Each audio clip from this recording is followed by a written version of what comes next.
Manipuri ki area da ngasi yukcha thakiba drive da sizinabagi matam Loiraba Ilp pass Pairamba non-Manipuri taraga mangarom Phagatkhre. Pausana Hai Manipur Muslim Welfare Organization MMWO amasung Manipuri Friends Colony Club ki thaumisina ngasi yuk angan bada Manipuri akoibada leiba mafam singda Ilp ki drive da thaki maduda tongan yum singda leiramba sizinabagi matam Loiraba Ilp pass Pairamba mi singadu Phagatkhre kibani.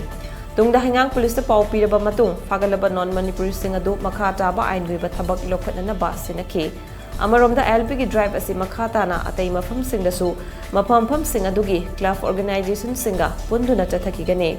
LP ki drive lapo matamda vara saliba yumbu singna cooperation PBU haina MMWO ki president Kori Mayung Bobina fongdorakle ngasi asi illegal migrant amadi LP card valid loibasing Tirokui Kunjanga Oina, I Mamang so Tonga Mumsinga, MMW, Makata, Zatuina, Manipuri Friends Colony, I bus club Kizaga, commission the Loina, MMW, Omega,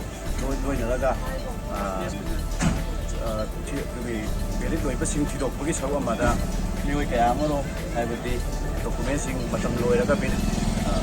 I think that the editing Loiraga, labor thing, Hariba, of course, in a say, of the hang up PS in the